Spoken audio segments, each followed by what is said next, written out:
Let me see. How you doing? Mic check. Mic check. If you guys in the chat, you could just click press one if you could hear us. You can hear us. Boom, boom, boom. You just click one. I see. I see a familiar name. Isaiah. Isaiah's in there.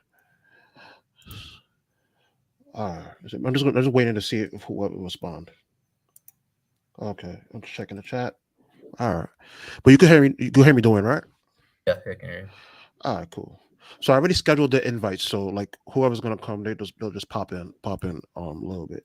So I want to thank you, Dwayne, for joining me on this live stream, on the struggle live stream that started already. So so, but I wanted to say thank you, man, and just to get started, you could just briefly introduce yourself, and then I'll introduce myself, and we could start with the conversation for the purpose of what we're here for.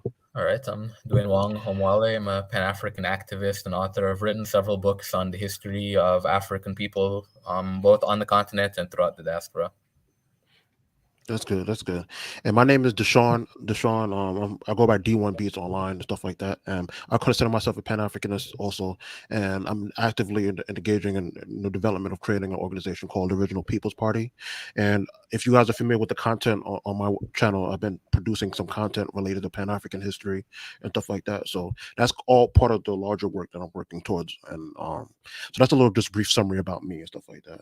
So the purpose of this live stream that we was having is because it's related to like a video that I put out like about a week ago around Malcolm X's birthday, and I was mostly on around the subject of the Arabs and the Arabs, and there was one point of the part of the discussion that I've also heard for several years, where certain Arabs have used certain like quotes from Malcolm to kind of justify his his distancing himself from black nationalism or Pan Africanism and stuff like that, and I think it was related to his this a discussion that he had with the Algerian ambassador. So that's kind of the whole purpose of why we're doing this live stream, and then we're just going to be having a discussion about Malcolm X relating to his particular philosophy around black nationalism, Pan Africanism, and his Islamic beliefs, and also discussing how is it if those statements are true that he did distance himself away from Pan Africanism and stuff like that. So so yeah, so that's how we'll start. We'll start it. So the way that I'm going to organize the stream is that we're going to do it in like two parts. So the first part is going to be like more of an ideological discussion of understanding when Malcolm first joined the organization, the Nation of Islam, and then uh, understanding his context, how understanding his understanding of or what he was taught of what was like in terms of race, in terms of what Islam was and how the nation interpreted, such as Elijah Muhammad and who taught Elijah Muhammad these ideas and stuff like that. So that's kind of the idea we're going to start with for the first part one, and then part two is going to be talking about mostly the Arab question, and the second part of this presentation where we're going to be talking about this, or I should say discussion of what's the underlying issue regarding the Arabs and amongst African people. So let me let me start. Let me just start with the first part. We could hold on. Let me share my screen real quick. Hold on. Let me share. Uh, present. Share the screen. Okay. Share. You can see my screen. I can see it. Yeah. So I'm gonna start off with this particular quote that's kind of like the heart of the subject of the subject. So in 1965, the January, like a interview with the Young Socialist, Malcolm X had a discussion, asked a question, a part of this interview, where he was defining his view of what black nationalism is, and what I and I'm going to just read this quote just to give it a context of what this whole particular discussion is going to be based around. So I'll just read this quote. So, and this is what Malcolm said. So, I used to define black nationalism as an idea that the black man should control the economy and his community, and the politics of his community and so forth. But when I was in Africa in May, in Ghana, I was speaking with an Algerian ambassador who was extremely militant and is a revolutionary in every in the true sense of the word, and he had the credentials as such for having carried on a successful revolution against the oppression in his country. When I told him that my political and social and economic philosophy was black nationalism, he asked me very frankly, "Well, where did that leave him?" And because because he was white, and I think that's a key point I wanted to highlight on that point what he just said. Because he was white, he was an African, but he was Algerian, and to all appearances, he was a white man. And he said if I'm sorry, and he said if I define my objective as victory of black nationalism, where does that leave him? Where does that leave the revolutionaries of Morocco, Egypt, Iraq, Mauritania? So he showed me where I was alienating people, where the true revolutionaries dedicated to overturning the system of exploitation that exists on this earth by any means necessary.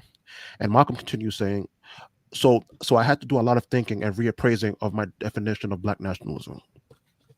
Can we sum up the solution to the problems confronting our people as black nationalism? And if you notice, I haven't been using the expression for several months, but I still I still would be hard pressed to give a specific definition of the overall philosophy which I think is necessary for the liberation of black people in this country. So with the with that quote that I just shared, and let me stop sharing real quick. You could tell me what you think overall and about that particular quote before we get started with the background of Malcolm's understanding of race concept and stuff like that before we start. But you could tell me what you think about that quote Yeah. from So Malcolm. yeah, the quote I think And was. sorry, and Jabri, I see you in the chat. What's up, man? Thank you, man. Sorry, Dwayne. I just wanted to acknowledge him before I keep going. And Isaiah, I'll invite you later to after we get closer down. So sorry about that, Dwayne. Go No, ahead. Sorry. no problem. So yeah, what I was going to say, I think that quote is actually very reflective of where the Pan African movement was at the time. And I mean, one of the things you have to keep in mind as well that when Malcolm was building his Pan African movement after he left the Nation of Islam, he was connecting with Pan African leaders on the continent, leaders such as Kwame Nkrumah, and the Pan African movement that was developing on the African continent at the time was a movement that envisioned continental unity, and this continental unity included Arabs as well. And the reasoning behind that at that particular time was that Africa was waging an anti-colonial struggle, and Arabs at the time were also colonized by European people as well. So Arabs were actually seen as being part of that continental struggle against European colonialism. And actually, the interesting thing is there were some Arabs such as Nasser in Egypt, and Malcolm had actually visited Egypt and met Nasser in Egypt, and Dembele in Algeria. These were Arab leaders who actually were Pan-Africanists themselves. These were Arab leaders who were also advocating for the unity of the continent. So I think that statement should be seen within the context of Malcolm, organizing and building with the Pan-African movement on the continent, and recognizing that the Pan-African movement on the continent at that particular time was also inclusive of Arabs who were also waging their own struggle against colonialism.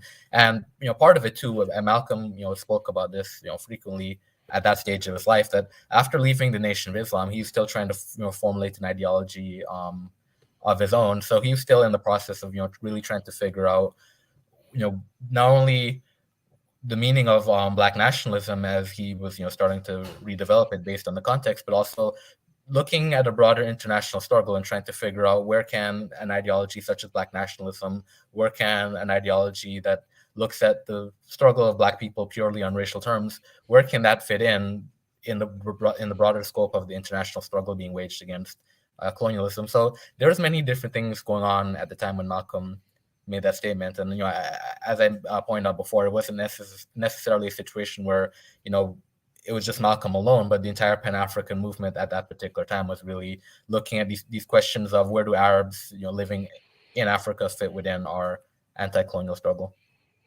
Yeah. So the reason why I brought that up is for two reasons. Is because number one, the the first part the first part of the equation is that the historical context in which Arabs originated in Africa, like how did they arrive there and how did they fit, like how you said, and then also the concept, because particularly like the one part of the quote that Malcolm was saying is that for all intents and purposes, he was saying that he was a white man, and the reason why, like the Algerian ambassador, right, and that led me to like be curious into understanding of like was he aware of the Arab question? Like basically, that's going to be like the topic of the whole discussion we have, and like was he aware of these type of things, and I kind of take the position that he wasn't fully aware of these things, and my thing, and then I'll explain a little bit later why I think that. But yeah, so that point that you made is important. But what I wanted to do was as we start going into the discussion, I was going to start with discussing the ideological origins of the Nation of Islam and Malcolm's understanding through the nation of his understanding. But to understand that, you have to also understand the origin of the nation and before the nation, such as the Moorish Science Temple, and like maybe people may not know the Amida, the I hope I pronounced that properly, the Amida movement that started in India. So let me see if I can share my screen real quick. Let me share my screen. So hold on, give me 1 second. Let me share the screen. Share the screen. Share. Okay. So basically, what I'm going to do is I'm just going to go. I'm going to start going on, and then you can stop. You can interject your own opinion or perspective what you see on the screen and stuff like that, and then you flow from there. Now, the reason why I'm bringing up this particular context, what about the Amida, the Amida, I'm messing the name. I'm sorry about that. But basically, the Amida movement, sorry for butchering the name, was originally, like from my perspective, is one of the origins of what created the ideas of the Nation of Islam through Noble Drew Ali and stuff like that. So for you guys who don't know what these movement is that basically the organization, it was an organization that was, or a movement that was started in India by a guy named the last name is Amid, because I don't want to butcher the name. That's why I don't want to butcher the name. So he essentially claimed that he was a prophet, uh, the a prophet of the last prophet of Islam. Which, if you guys are familiar with Islam, that's basically blasphemy, because basically, the prophet Muhammad is the last prophet, that thing. And then he fled. He basically faced persecution in the and he basically fled persecution in India, and then eventually, like one of his students, Mufti Muhammad Sadiq, he eventually landed in New York, and basically continued the movement in New York, and one of his students, in the next slide I'm gonna show, was essentially Noble Drew Ali.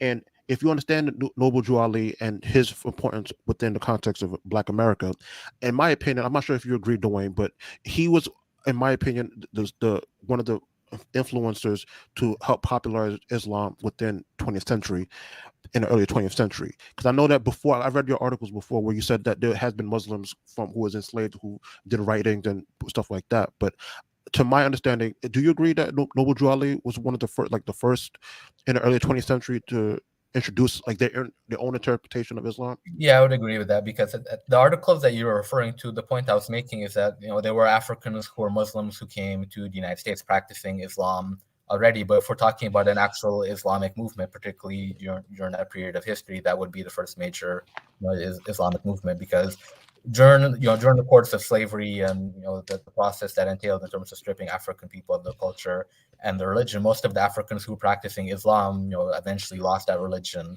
anyway. So the Moorish Science Temple was really the first movement to sort of reintroduce Islam to African Americans. But as you said, introducing a particular interpretation of Islam that was different than what we traditionally associate as being Islam. Yeah, and also shout out to Olu for thank you for correcting me, man, because he gave me the Amida. Hope I got that properly. Yeah. Shout out to Olu for that. Thank you, man. Because yeah, so that's now the reason why I brought up the Moorish Science Temple and Noble Drew Ali is because his movement is based off of that, off of what the Indian thing I just mentioned, and using the interpretations from that movement along with others. Like if you read Carl Evans' book on the rise and fall of Elijah Muhammad, he does such a great work breaking it down of the interpretations of the origin of the Nation of Islam and how it traced back from that particular movement, like the Amida Dia movement, into the Moorish Science Temple. And then now the main reason why I was bringing this up is because the whole concept of how the nation described race and stuff like that between a white man and a black man is particularly like the ideas you heard about the Asiatic black man. You ever heard of that? Yeah, Yep. the concept of the Asiatic black man, and then also the origins of who Fard, the founder, was, and stuff like that, and then the allegations of him being from either a white man or from like East India, stuff like that. So that's why a lot of these ideas where I started when I started reading and studying, I started realizing that this is kind of like the origin of the perception of what the nation adopted later on as its own thing. Because this is something similar to how even Fard himself described himself. Is that correct? He described himself as one as an Asiatic black man also too, right? Yeah, I mean, the whole premise of the Nation of Islam is that Black people are actually Asiatic, Black people tracing our origins to Asia. Yeah, exactly. So the question I'm going to lead into basically is that how did this understanding based on your experience and with your knowledge, how did this information or these different various movements it inform the understanding of particularly Elijah Muhammad, because who eventually adopted it, became the leader of the nation, and his understanding of race and concept of Islam and stuff like that, and that later transferred into what Malcolm understood it and stuff like that. So yeah, so if you understand, if I hopefully I answer Yeah, that question got it. properly. Yeah, got it. But here's the interesting thing with Elijah Muhammad now that Moorish Science Temple was I would argue was one influence, and it influenced the religious aspect. In terms of preaching that Islam is the original religion of Black people. Preaching that Black people are actually Asiatic, and even the whole notion of an independent nation, because the Moorish Science Temple believes that the Asiatic Black people living in the United States that are the Moors really don't belong to the United States, and we should have our own nation, and that's a very similar argument to the Nation of Islam. But what's also interesting about Elijah Muhammad is that you know there's evidence to show that he actually was also part of Marcus Garvey's movement, the UNIA. So I think that also shaped a lot of his views as well, particularly when it came to race. There were some similarities between what Elijah Muhammad preached for race and what Marcus Garvey preached for race. For example, both of them were nationalists who didn't believe in any form of integration, and actually, both of them are very critical of integration to the point where they both denounced interracial marriages. They didn't believe in interracial marriages, and also, with Elijah Muhammad, I think there is a Moorish, Islamic religious influence, but also there's a nationalistic influence as well. And I think that nationalistic influence also not only influenced the way the Nation of Islam dealt with race, but it helped to make the Nation of Islam a bit more of a radical organization when compared to the Moorish Science Temple, particularly when Malcolm X joins the organization. And Malcolm X, he mentions in his autobiography that his parents were Garveyites and he came from a Garveyite background. So, to me, that's one of the major differences between the Nation of Islam, particularly when Malcolm was there, and the Moorish Science Temple, that the Nation of Islam was more closer to the type of Black nationalist rhetoric that Marcus Garvey was preaching, and it was closer to the type of movement that Marcus Garvey had built in terms of a movement that was trying to organize Black people in the United States to combat racism and to strive towards self-liberation and self-reliance. Hmm. Now, yeah, because the reason why I brought that up is because my theory is that these different interpretation or understanding may have influenced what Malcolm said in that particular quote that we spoke about earlier, about his understanding of who those Arabs were and stuff like that. And and it kind of leads me to the next question I was going to ask um about by the time of Malcolm's death, in your opinion, did you think that he was aware of that particular question about the Arab conflict at that particular time between African people and stuff like that? Because Oh, that's kind of the reason why I brought that historical context about understanding what the nation understood or interpreted race as and stuff like that. So that's why I wanted to bring that question. But you could answer. Go ahead, answer. no, yeah, Malcolm, he was very much aware, and this is an aspect of Malcolm's life that I think often doesn't get the recognition or attention that it deserves, because most of us, when we think of Malcolm, or particularly his life story, and especially those of us who are basing what we know about him from the autobiography, we tend to think of his experiences in Mecca, where he went to Mecca, and he talked about seeing white Muslims there, Muslims of all different racial backgrounds and colors, and the way that it made him feel. And then he came back, he even made a statement about how he believed that America needed to study Islam, because he saw that Islam was a type of religion that brought a type of racial unity and harmony that he had not seen in the United States. And that aspect of Malcolm's views tends to be very popularized. I mean, obviously in the Malcolm X movie that Spike Lee did, that was a central aspect of the plot. But what's lesser known Mm-hmm. is Malcolm's actual remarks about the relationship between Arabs and Africans. So, for example, there's a book where you can read the statement by Malcolm called Malcolm X Speaks. When there was a revolution in Zanzibar, Zanzibar is an island in East Africa, there was a revolution there in which Africans rose up and actually overthrew the Arab ruling class that was oppressing African people on that island. Malcolm gave a statement in which he actually expressed his support for the African Revolution in Zanzibar. So Malcolm was actively supporting an African revolution to overthrow Arab oppression and Arab racism. Another example of this is one of the very last interviews that Malcolm did before he was assassinated was within a Muslim magazine called Al Muzili. Forgive Oh, me. I got the quote. I got the quote. But you go ahead. I'm gonna share the screen. Go ahead. Yeah, Al Muslimun, I believe, is the newspaper. Mm-hmm. So Malcolm, that's the quote you got. You got Hold on. the newspaper. Let me share it real quick. You see it on my screen? Yeah, that's it. Al Muslimun. Yeah, that's the interview I was referring to. So I don't know if that's the quote that you were thinking about, but in that newspaper, Malcolm actually goes into details about some of the issues he has had with Arabs, in terms of he felt like Arabs weren't as supportive enough of the African American struggle as they should have been. And also, what's interesting about that particular interview is that Malcolm was asked about the fact that even after he went to Mecca, he continued to identify as being Black, and he continued to organize on the basis of Black being a racial identity. So Malcolm was asked about that in the interview, and he actually defended his position, continuing to organize around race. So that's interesting, because that interview showed that there were still some tensions between Malcolm X's position as being a Pan-Africanist and being a Black nationalist, and what Arab Muslims had anticipated from Malcolm after he came back from Mecca. Yeah. Now the reason why I kind of took the position of he wasn't fully aware is because I remember, like, because I can't say this for sure, like not as a like as a fact, but I remember that on the article I read about it was one of the first, it was two debates that he had with like not Baldwin, Alec Baldwin, sorry, James Baldwin, James Baldwin, yeah. James, sorry, and he had a debate with him about the role of the Islam, like the nation of Islam's interpretation of Islam, and how he was kind of juxtaposing it with Christianity being a better alternative to the black people's problems in America. And I remember I couldn't find a quote on it, but I'm not sure if you heard of it. But like when James Baldwin countered him with the Arab question about the Arab is like particularly their role in enslavement and imperialism, stuff like that, Malcolm didn't really actually respond to that particular thing. So I was also gonna ask, did you heard of that quote, and then do you agree with that thing? Because Yeah, I that's think kind of why I took that position where he wasn't completely sure about it.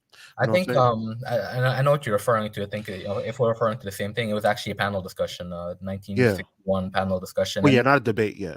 yeah, and it wasn't just James Baldwin. It was actually a panel of different people, and one of the individuals on the panel, I actually don't think it was James Baldwin that made the comment, but one of the people on the panel was pointing out that the Nation of Islam, they took a very strong position against Christianity, because they'd argued that Christianity was the religion of the white man, and that the white man had used Christianity to enslave African people. And the individual pointed out that Islam was no different, that Arab Muslims were actually enslaving African people even before white Christians were enslaving African people. And as you pointed out from that panel discussion, Malcolm really didn't respond to that point, but part of it too was the flow of the discussion, because that wasn't really the main point that was being discussed. It was something that was added into the discussion. So I don't know how Malcolm felt about that issue at that particular time, but Yeah. obviously the statement I made about Zanzibar, because the panel discussion took place when Malcolm was still with the Nation of Islam.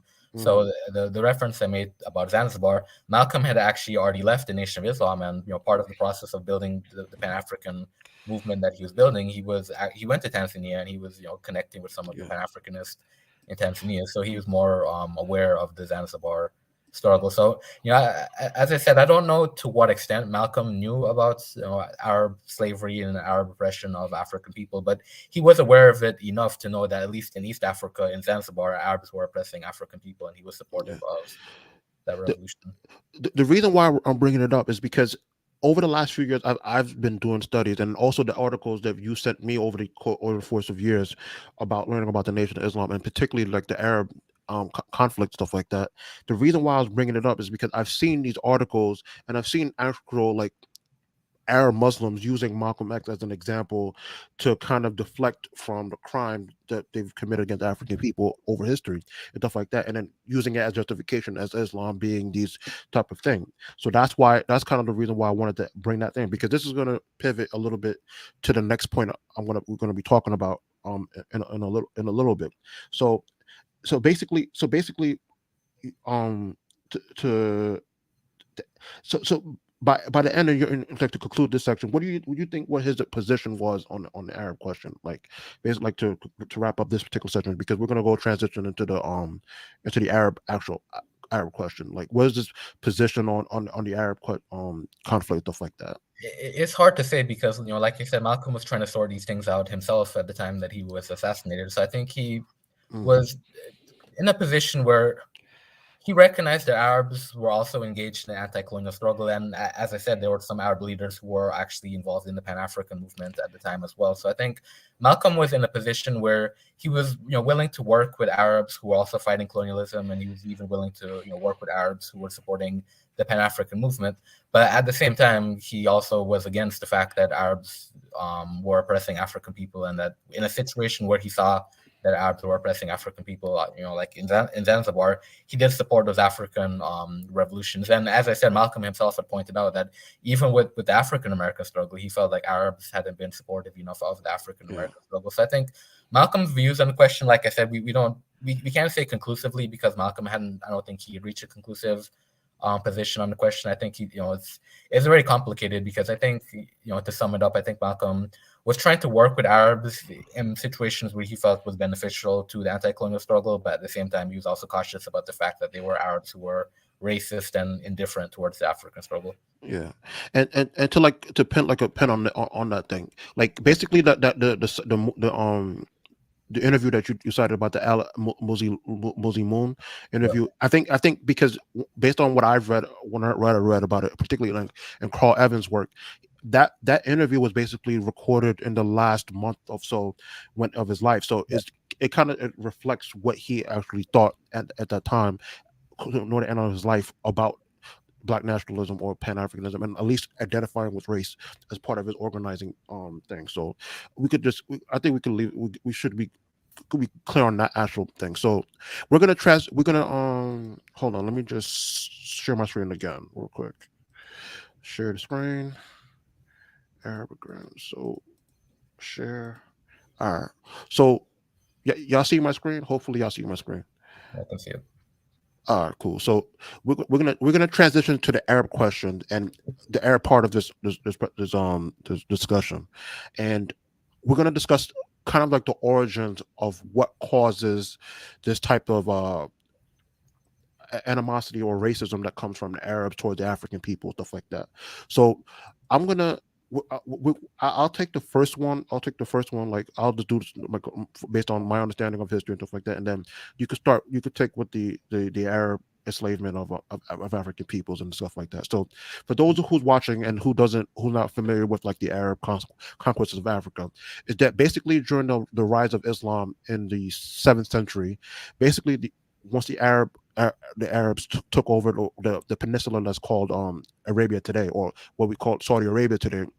The Arabs started expanding from east to west and started expanding into basically west would be near Egypt and modern day Sudan and stuff like that, and started expanding into North Africa and stuff like that.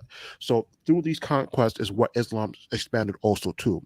So, and then if anyone not familiar, is that Islam is like basically like a air product, basically. It's a basic air product, stuff like that. So, that's just a little brief summary of the Arab conquest of at least going into Northern Africa. But you could talk about a little bit about the role of Arabs enslavement of African peoples, starting in I believe in the ninth century or in the seventh century. I'm not sure where it started, but I know based on what I read, it started in the ninth century. It started expanding from there throughout the East African slave trade between the Arabia, India, and the east coast of Africa. So you could start from there based on your knowledge on your information on what role that the Arabs play in the enslavement of African peoples in East Africa into the Sahel region and stuff like that. Yeah, so as I mentioned before, actually, before Europeans actually enslaved African people, for centuries, Arabs were enslaving African people, and there was a very expansive East African slave trade in which Africans were being taken from different parts of East Africa and being spread throughout Western Asia, or what we call the Middle East today, even going as far as places such as India. So, and one aspect too that should be made clear about the Arab enslavement of African people is that, very similar to the European enslavement of African people, that over time Arabs also developed notions of racial superiority over African people and began to view African people as being an inferior people. So even though as you mentioned that the Arab enslavement of African people happened many centuries ago, even till this day we do see a lot of racism towards African people in Arab countries and Muslim countries. And this goes back to the point that you were making about Malcolm X, and how some Muslims try to use Malcolm's statements about his experiences in Mecca to try to deflect against or to downplay the Arab racism against African people. But the reality is that racism continues to this day. It's a very serious issue that Yeah. African people are having to confront, and that is the legacy of the Arab enslavement of African people. A couple of months ago, I think maybe like in February, where I was watching I think in February, March, when I was watching Dinus one of his live stream, there was a sister that he had it on from West Africa, like I think it was in Senegal, and she was explaining like a recent, like just recent example of like how a lot of the Arabs kidnapped African, like black Africans from West Africa, like in Senegal, brought them up into Morocco, and then sold them into the Arab world and stuff like that. So like that's like one example, and that's like a tangible example where she's saying like over the last 5 years or stuff like that. And Yes, we're that's gonna something. yeah, it was kind of shocking that this stuff is still even happening, because it's unfortunate, but this is part of the reason why I wanted to have this discussion, and then just explain kind of like the origins of where this actually come from, because so this kind of going into transition to my next point about like kind of like the origins of Arab racism and stuff like that. So I have a couple of theories on on what I think this stuff comes from and why they have this type of thing. So but before I go into my own perspective, I'm gonna share my screen real quick. Well, actually I don't have to share my screen because I could just ask you directly, but so the first part, hold on. Sorry. Let me just share it. I'm gonna share it anyway. Sorry. Let me see. Share. Share. Share. All right. So the the first point I wanted to ask about the origins of Arab racism is to discuss like the Hamitic myth. If you're familiar with the Hamitic myth, and because to me the Hamitic myth is also one of the origins and justifications for racism and stuff like that, and the aggression that Arabs have towards African people. But you can give your own interpretation of the Hamitic myth, and then I'm going to present some of my ideas on the hadiths and stuff like that, and the verses and stuff like that after. But Okay. you go ahead. You could tell your Yeah, what's your familiarity with the the Hamitic myth? Hamatic myth, that's the curse of Ham, right? The Yeah, belief that the curse yeah. of Ham. So yeah, that's that's the belief that the reason why black people are actually black people is because we are descendants of Ham, and Ham was a Kurdish, so we're a Kurdish people. That's that myth. But as you pointed out, it is a myth because that's not mentioned anywhere in actual biblical text. To be honest, I'm not really sure where the idea of the Kurdish originated from, but it's not originally in the biblical text. Obviously, the Kurdish was a concept that was created to justify the enslavement and the mistreatment of African people, but it's not an actual biblical concept. And actually, there was a book that I was reading. Let me see if I have it over here. Um, no, I don't have it over here. No, because there was the when I was trying to learn about the origins of the Arabs and like Islam and stuff like that, there was a book that I was reading from. I can't find it here. It's probably upstairs. But basically, when the text was being written and stuff like that, these ideas were taken from Jewish or Christian texts and inserted within it to as part of like the prophets of excuse to enslave the Africans and stuff like that. Like I think one of the first slaves was like Bilal or stuff like that. Yeah, Bilal, yeah. Yeah, Bilal. So that was one of the things. And then I was found it pretty interesting where they got these things. So when I started reading about the Hamitic myth and then how it's not only implied in like Christian texts, but also applied in Islamic texts, I was kind of surprised by that because I started realizing that like last year. So when I started reading that and stuff like that. So now this going to transition to what kind of my theory is stuff like that coming. So but let me see. And then you could tell me what you think if you think it's accurate or not and stuff like that. So share the screen again. Share the screen. Share the screen. Uh, let me see. So like what now? When I was doing this research this week about like to put like some information together, there were some Quranic verses that I found, but the problem is that some of these verses maybe difference between Shiite and Sunni text. So I didn't want to include those particular verses, but what I did found was some hadiths, which I'm gonna bring in just now in a second. But remember you speaking earlier about like the Arab superiority complex and stuff like that, right? And one of these hadiths that I found this week when I was researching like the but before I go further, are you familiar with like a hadith, what the hadith is and stuff like that? I mean, yeah, I know what they are. Yeah, It's supposed to, because supposedly sayings that were actually attributed to the Prophet Muhammad, but they're not from the Quran.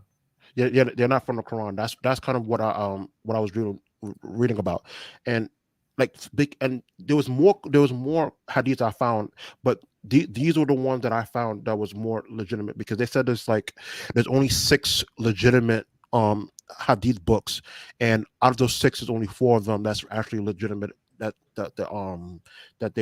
Islamic standards or Arabs kind of like recognized between the Sunni and the Shiite community and stuff like that. But this one is like kind of spoke to what you were saying about earlier about like the Arab superiority complex and stuff like that. So this particular quote would come from excuse me if I butcher it.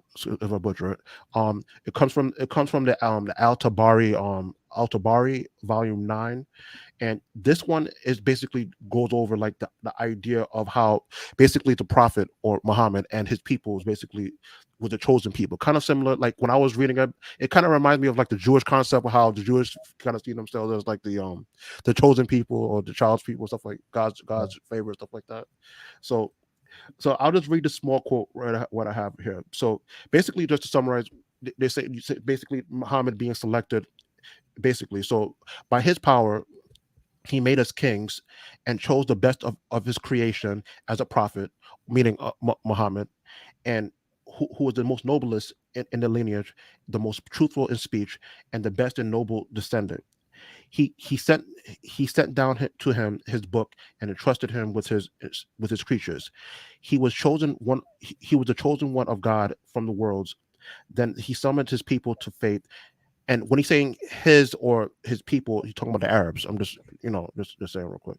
Um, and and he summoned people to faith, and the immigrants from his people and his kinfolk believed in the messenger of God.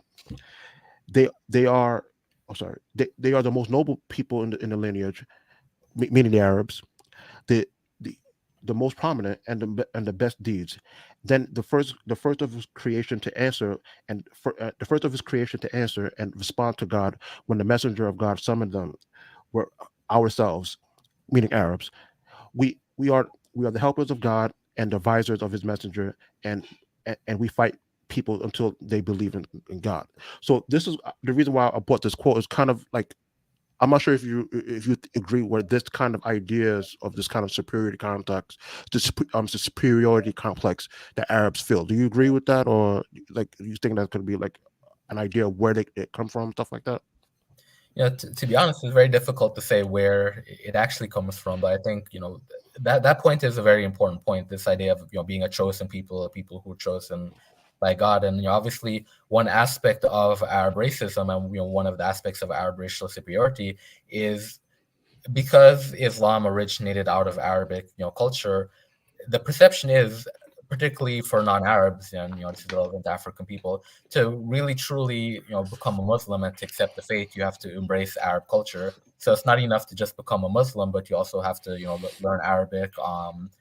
In many situations, you'll find that many Africans who are Muslims even have Arabic names. So it's almost like to really embrace the religion and to really embrace the salvation that comes with Islam, you have to essentially take on the Arab cultural identity. So as I said, it's difficult to really pinpoint the origin of where people develop a notion of racial superiority. But obviously within the religion of Islam, we see displays of Arab cultural and racial superiority, just based on this idea that any group of people who want to achieve salvation through Islam essentially have to become culturally Arab in order to do it. And as you were just talking about, I just thought about something in that book I was talking about. You ever heard of like a guy named Yutman Danfudio? Like he's from West Africa, like he's from like a Nigerian. Yeah. I think if I remember correctly, he's part of the Fulani. Like he was part of the Fulani thing. Now the reason why I brought that guy up is because as you was talking, I was remembering that in a particular part of the book when they were covering the movement of the 18th century, where basically he was like the primary revolutionary who was going around converting, not just converting or like committing a jihad against the African people, stuff like that. Yeah. Not the non-Muslims, but also Muslims who what he perceived that was not practicing Islam in its correct form, Yeah. not learning the language like you just said, like you stuff like that, not practicing it, and then they're mixing African religion with the Islamic, which he uh have things. So that's why when he was talking, I would just remember like that was kind of like an example of what I was saying. Like to practice Islam, you have to adopt this type of thing, this type of thinking and ideas and stuff like that. So I'll think if you have a chance, like have you heard of Fudio? Like, or if I'm pronouncing it properly, Fudio. Yeah, I've heard of him, and I mean, you're correct. That's exactly what he was, and that's really been an issue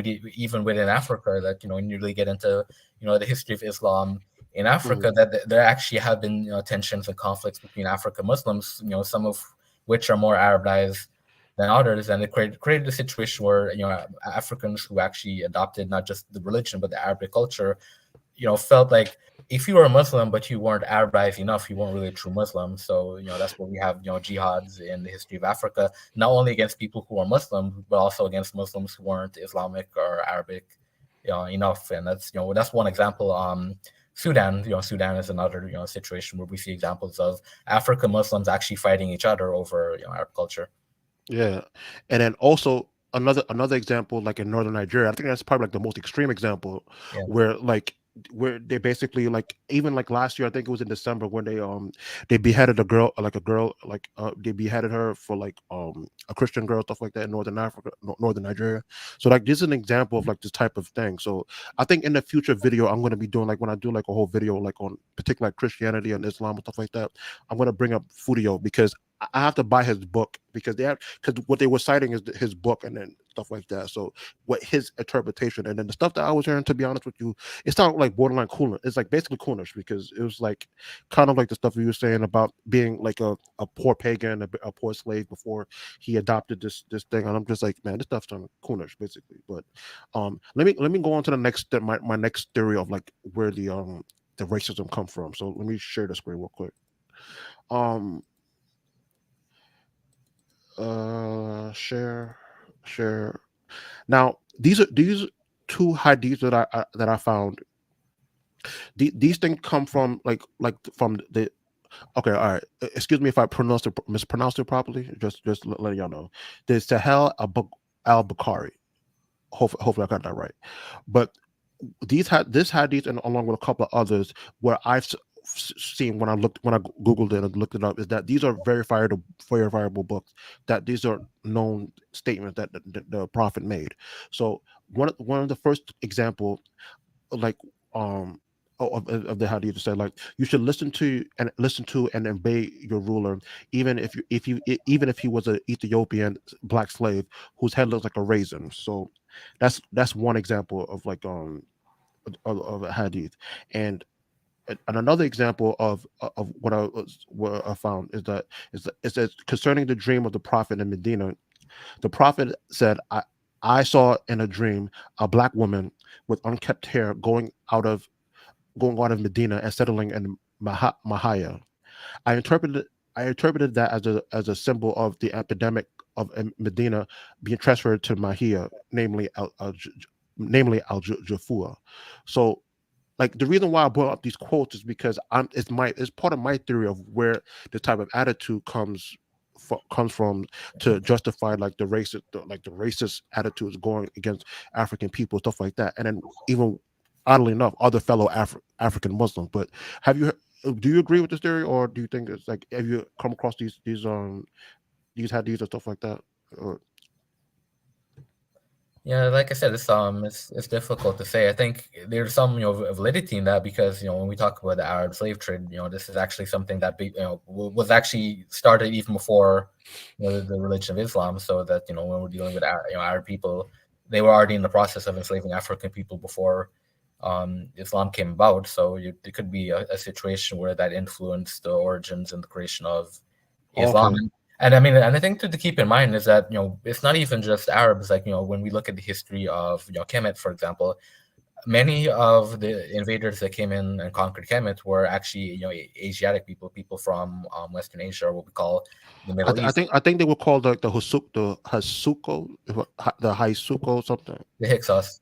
The Hiskos, yeah. Hyksos, and then there were the Syrians and the Persians. So, I mean, really, when we talk about the conquest of Egypt, the Arabs were actually some of the last set of invaders to come into Egypt, the Arabs and the Turks. But before then, there was a lengthy history of people coming from that part of the world, invading Africa. So, you know, th- those um those views about African people, that type of anti-blackness, it didn't start, with the religion of Islam. There was already a lengthy history of, people from that Mm. part of the world conquering and enslaving African people even before, the Prophet Muhammad. So, like I said, that's why it's very difficult to pinpoint exactly where, this racism came from, because we're dealing with, centuries and centuries of, different invaders from that part of the world coming into Africa and conquering and enslaving African people. Okay, yeah, but actually, because I actually wanted to ask you, because since you brought it up, tell us a little bit about your familiarity with like the pre-Islamic enslavement, like period, because you're saying, because that's something a little bit new that I didn't have time to research about it. But what's your familiarity with that aspect? I mean, it's really not much different. And the only thing that happened was, obviously when Arabs embraced Islam, it created a sense of social cohesion and social organization that enabled Arabs to develop more political power and eventually spread their culture through conquest. But yeah, the enslavement of African people by Arabs was already taking place even before Islam got there. Because for example, you mentioned Bilal. Bilal was a slave who converted to Islam, and he's actually widely known as the first black or first African convert to Islam. And he was a slave even before he became a Muslim. He was a slave in the early period of Prophet Muhammad preaching that message. So that's an example of the fact that there were black people who were already enslaved in Arabic society in the early phase when Islam was first forming as a religion. So even before Islam fully developed, there was Africans who were enslaved. Mhm. And actually, when I was doing research about the like overall, like Islam overall, particularly the Bilal thing, I found out that he wasn't even when the Prophet was alive, when he was enslaved, even after his death, when I think whoever took over the caliphate afterwards, he couldn't even get his freedom afterwards. Also, too, that was also straight, and he was a soldier. He was kind of like a loyalist within the thing. So Yeah. he never really got freedom also too, right? And I think later in his life, I believe he was actually granted freedom. But I mean, originally he actually was enslaved before. Hmm. So all of this context that we discussed about is kind of lead into like the last part of the discussion that I'm gonna bring up. It's basically like the contemporary issues. Let me share the screen real quick. Uh, no, I'm not gonna share. Let me see. Man, I'm kind of new to this thing, so sorry about that. It's like I'll be clicking the wrong Fine, buttons. Sorry. fine. Share share screen. Share screen. Boom. All right, I got it. Now, before we start, if anyone who's listening, and you guys wanted to come up or give a comment or stuff like that, I'll put the link in the chat. Um, if anyone who want to see it, I'll try to put it up, copy it again, and see if I put it in, if anyone join. So, but this kind of goes into the last topic that we talk about, because all of the things that I just mentioned about the historical context within the Arabs and Islam and stuff like that, and kind of explaining what is it's kind of racist and type of thing history about African people. The reason why I was doing that is kind of leads into the last part of this topic that I was talking about regarding like the recent controversies regarding like the ancient Egyptians and stuff like that. So let's go like in chronological order. Like basically what happened back in December. Like if you remember about the Kevin Hart thing, like you could explain what happened with the Kevin Hart thing, with the Kevin Hart cancellation thing, what they were doing. Like at the start, I think it was somewhere like at the start of the year, right? If I remember right. Yeah, I think so. Yeah. So like if you don't remember, like Kevin Hart had made like a comment in an interview about the ancient Egyptians being black, and basically what happened is that when he made that statement, there was certain like backlash from like Arabs and stuff like that about it being like Afrocentric and stuff like that, and not being accurate and stuff like that. So that's kind of what um why I wanted to bring up how all the stuff that spoke about before, how is that related to like this the Arab like thing with regard to Kevin Hart. But You know, you could go the on. crazy thing about that situation too is that from what I saw, there's no evidence that he even made those statements. Oh really?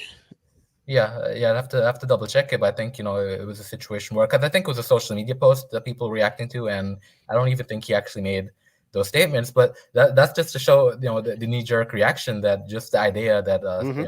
a black celebrity would even make such a claim would cause that backlash, and that's related to the same issue that we were talking about before, that there's a lot of racism against African people in the Arab world, including in Egypt. So part of this attempt to erase black people from the history of Egypt, and this attempt to deny that African people or black people had any role in the construction of Egyptian civilization is rooted in that anti-blackness, and this idea that African people are inferior people, and that we have never produced any civilizations. And I've met Arabs who have that view. I remember it was a few years ago. It was a man from Algeria that I met, and he was saying how all the civilizations in Africa were located in North Africa. He didn't believe that black people in Africa had ever produced civilization. So that's part of that view, that because black people are inferior, and because we've never produced civilization, there's no way that we could have any role in the creation of the Egyptian civilization. So that is something that causes a lot of controversy. And I mean, I know from my experience that you get a lot of backlash and attacks from racist Arab people when you post anything suggesting that Egyptians are black. Yeah, and that's gonna go into what we're talking about with the Cleopatra thing. But before that, is because it's so.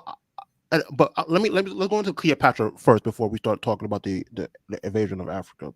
But this kind of ties into like what happened with the Cleopatra thing, because even like just recently, like a month ago or 2 months ago, where when the trailer came out about Cleopatra and stuff like that, and how is like the same repeated thing about like related to the Kevin Hart thing, talking about well they couldn't she couldn't like there was no such thing as a black um ancient, like in the ancient period and stuff like that. There were no black rulers or stuff like that. The common thing that the Arabs keep saying, but even like just the historical aspect. Like I did a video on this, and I seen your I think I cited your article when I did the video about Cleopatra and stuff like that too, where Cleopatra wasn't even an African woman herself. Like, basically, Yeah. she wasn't even an African woman. She was basically like a descendant of of the colonizers or the dynasty, like several dynasties of Greek colonizers who were already controlling who was controlling who's controlling Egypt at that particular time period. So that's why it was kind of like bizarre to even like see this whole controversy with the whole Cleopatra thing. But it's kind of like what you just said about how like the knee jerk reaction they had towards just the even remote idea that Cleopatra could have been a black woman and stuff like that. You know what I'm saying? But you could speak on that a little bit, like about the Cleopatra thing, and then you could speak about who Cleopatra was and in relation to Egyptian history at that time period when stuff like that. You could tell us Yeah, the actual history.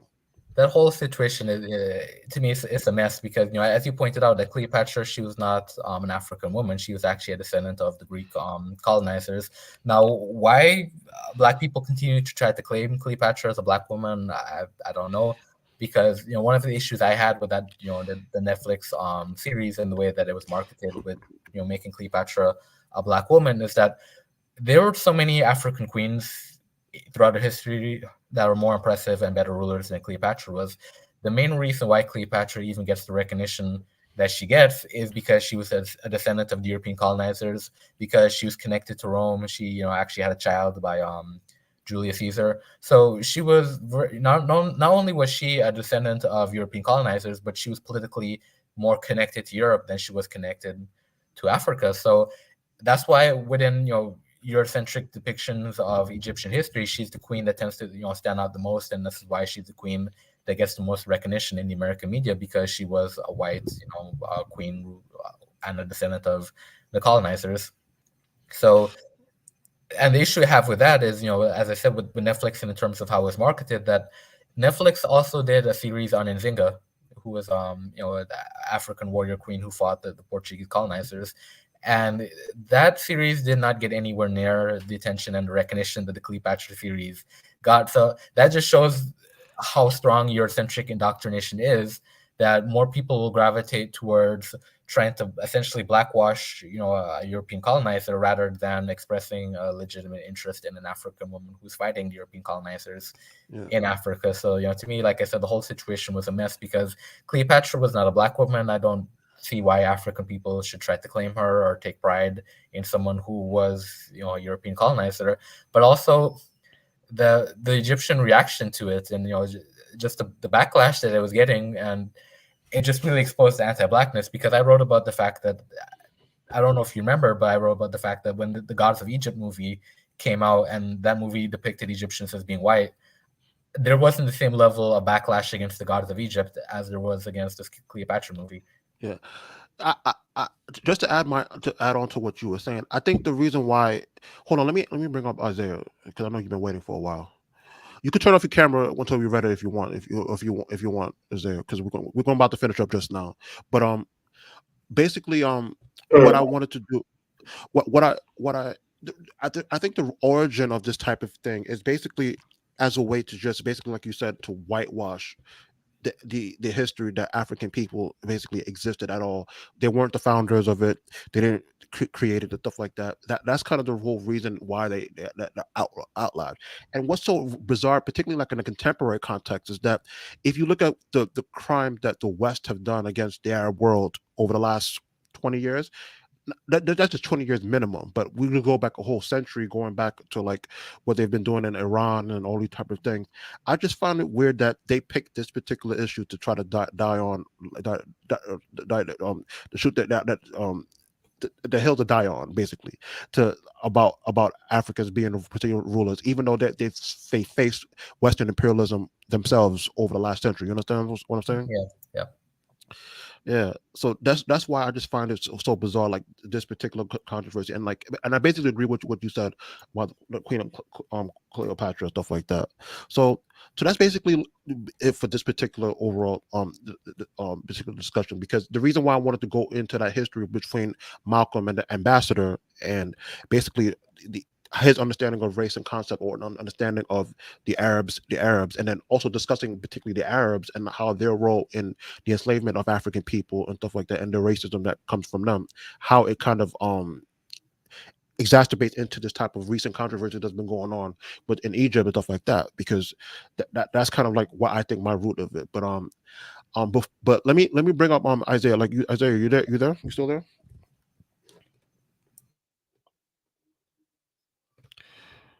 Hold on. If you're still there, just unmute yourself.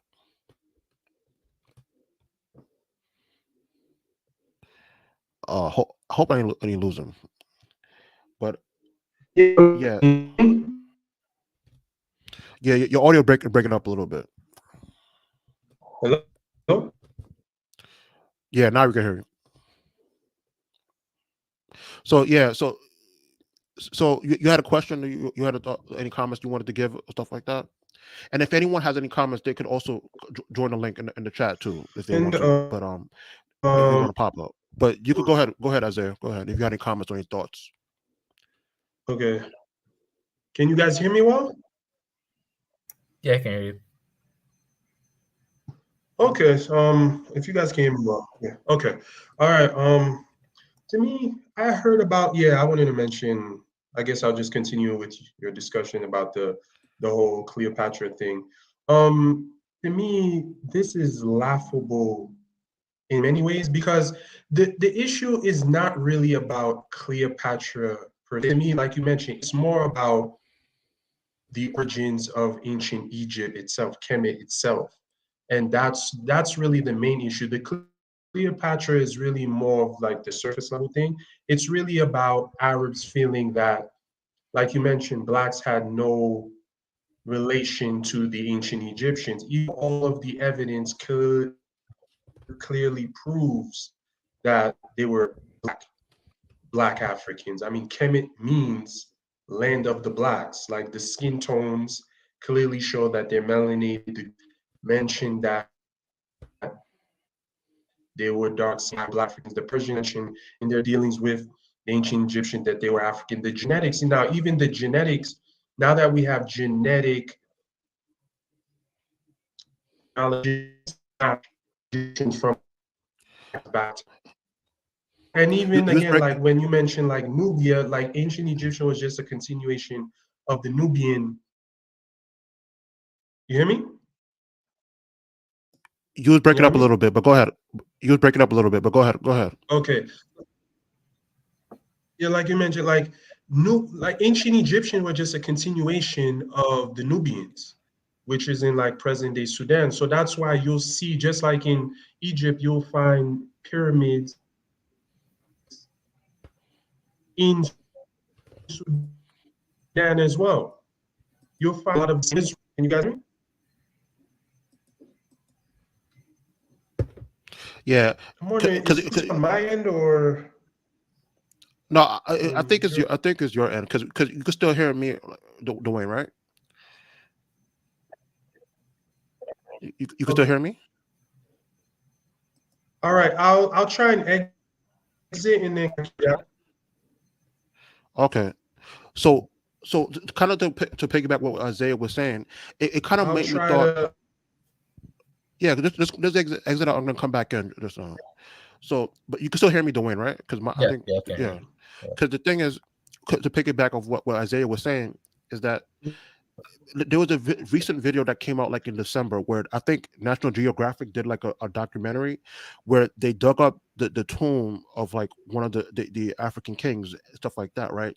And basically they digged it up, they dig it up and did an analysis, and it was kind of like a viral video that I was saying all throughout the winter, where basically like the whites was like I think he was like from Germany or something like that, and then he was like so shocked that the king what actually had like the genetic uh, matching of Africans or Negroes and stuff like that. Yeah, I saw Like that. I'm not sure if you saw it, but he was Yeah, I saw that like video. he was so confident, like in the first 30 or first minute or so of the video or something like that. Yeah, He was so confident that saying that we had the definitively answer this question, and then when they came up, and then everybody started clapping and saying, "Oh, it's an African person" and stuff like that. And yeah, he got he so was, and then definitive. he was like backpedaling on what he was saying. I'm just like, do you really need to do that to dig up the grave of one of the ancestors, and then you just can't see like on the wall of the pyramids to see that it was clearly an African, like a black person who did this thing? You know what I'm saying? Because it's kind of like just picking back what Isaiah was saying, but like you agree with you know what I'm saying? Like is Yeah, Dwayne? yeah. Okay, Because gotcha. it just, to me, it's just ridiculous that you would have to do all of that and disrupt the burial of one of the ancestors to say that to to make this point and stuff like that. But you could go ahead doing my phone. Go ahead. Uh, Isaiah is Yeah, back. I don't know if I yeah, saw. yeah. Okay, Isaiah's still back. can you, Yeah, uh, but go ahead, Dwayne. You could go ahead. No, I think you now, summed it up can you perfectly. guys hear me okay? Can you Yeah, guys Yeah, hear now me? we can hear you. yeah, Okay, better? Okay. Yeah, like I Yeah, mentioned, like ancient Egypt was just a continuation of Nubian civilization in like present day Sudan. That's why you'll see a lot of that's why you'll see very similar culture. Like I mentioned, like you'll find pyramids in Sudan, just like you'll find pyramids in Egypt. And Arabs, to my knowledge, have not been able to show any evidence to prove that that the ancient Egyptians were actually Arab. It's just a straight rejection of any claim without being able to provide any proof. And if you're dealing with people like that, then there's nothing you can really do, because it's almost like a blindfold ignorance. Like you're not willing to have a conversation. You're just there to shut everything down and just reject anything that you don't agree with. yeah, and I agree. And I think it's just more. I think the reason why they feel comfortable doing that, and it's not just the Arabs, but it's also because of the also because of the Europeans, because they were basically like, I'm pretty sure you guys heard of the term like the victors who the people who went, like the victors write the history basically, right? Yeah. So like I'm pretty sure you guys heard that term before. So that's Mhm. basically what their attitude is, because we conquered you are basically, and you're basically our subject, so we can interpret history how we want. And we could, if Cleopatra is a white woman, we could just erase your history and just say that, hey, that's what the history is, stuff like that, basically. Yeah. So that's kind of the reason why I think basically what you're saying, and basically what Dwayne is saying, like that's kind of to sum it up. They're the victors, so that they can write their history. But to me, I feel like until we come up with a solution to counter that, and like to be able to meet the material needs of the people, and then be able to rewrite our own history, basically what Dwayne does as a historian, also himself doing. Without that, we can't be able to just to be able to defeat those type of narratives, stuff like that. Right. So that's pretty much it. Any other questions you had, Isaiah, or any comments or stuff like that we wanted to wrap up with? I'm fine. I'm fine. Like I wasn't familiar with a lot of the Malcolm, like the Nation of Islam origin. Like I read, I'm actually familiar with Malcolm X. I read his autobiography in school.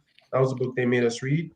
But I was never really familiar with like the nation, like the origin of the Nation of Islam, and like how that was connected to, I guess, back to Arabia. So I guess that was pretty interesting to know. That was pretty interesting to know. So I guess Yeah, because what I plan to do is I wanted to do like a series on like doing like a documentary series, like documenting like the organizations of our history, whether it's from Black nationalism or Pan Africanism, and then kind of documenting their movements, like the positives and the contributions that they made, and then also some of the negatives that they were able to that occurred, so that we could probably learn as an organization, not just from the organization I'm building, the original People's Party, but also other organizations can learn those type of things, so we can not repeat those type of mistakes. So I think in the future I'm going to be doing that. I think the first one I'm going to do is I'm going to do it on the Garvey movement, because to my understanding, like the Garvey movement is probably like the first iteration of like a Pan-Africanist organization in full swing, and then the Nation of Islam, and then talk about the anti-colonial movements and stuff like that, and go on afterwards. So that's something I was planning on doing. So so yeah, so as we wrap up, Dwayne, do you want to plug anything? Do you want to say anything, final words before we wrap up? And any books you coming out? Not at the moment. I'm still in the early phases of developing a book, but I don't really have a full title, so can't really plug that. But I just want to sum it up and to make the point that when we talk about the African relationship to Arabs, it's more or less very similar to the type of situation we've seen with Europeans in terms of Arabs do have a lengthy history of enslaving, oppressing, and colonizing African people, and what comes with that is a feeling of racial superiority, a feeling of cultural superiority. And as you pointed out, that this is something that we're still wrestling with today in Africa in terms of the Arab slave trade. This still happens in Africa. Arab discrimination against African people still continues in the Middle East. So these are issues that African people are still struggling with today. And as I pointed out, that Malcolm was wrestling with these issues in his time in the 1960s, and many of these issues are still here. And we're still dealing with them. Mm-hmm. And to kind of like wrap it up, like on the thing, I believe, as I said before, without a solution and a clear direction on a solution to create an alternative, I don't think these problems are going to really go away. So like the example I gave of what happened in like Senegal like recently with that sister, when I talk about on Dinah's thing, that thing is going to happen again, because even like just another example, like even like you guys remember what happened in the World Cup last fall, like when the World Cup was going on, and how the Arabs made it like a clear distinction between the African players that was in France and then like who we were when they won and stuff like that, like Morocco and like Tunisia and stuff like that. So that's an example of until we take control of these type of things and create an alternative, I think these things are going to keep happening, whether it's the Kevin Hart thing or whether it's the Cleopatra thing, until we have like a clear alternative that's to meet the material needs of the people. This cycle is going to just be a cycle that's keep going on and on and on. So that's why that's kind of like my own concluding point. So yeah, so I think that's pretty much it for now. So I think this is, despite the technical difficulties in the beginning, it was a good live stream. So hopefully I could get better with the editing and stuff like that, and the clicking and stuff like that. But before we end off, I thank you, Dwayne, for being a guest on the platform. I appreciate that, man. Thanks. I know you're a busy man. You're working, author of 19 books. So like, if you guys check him out on Medium, Dwayne Wong Omowale, check him out on Medium and subscribe to him and stuff like that. So we'll just end it off here, and then we'll talk soon again. All right. So you guys have a good night, and y'all take care. Okay. All right. Take care, guys. Take care. All right, cool. Take care, man. Hold on. Let me end it. Okay.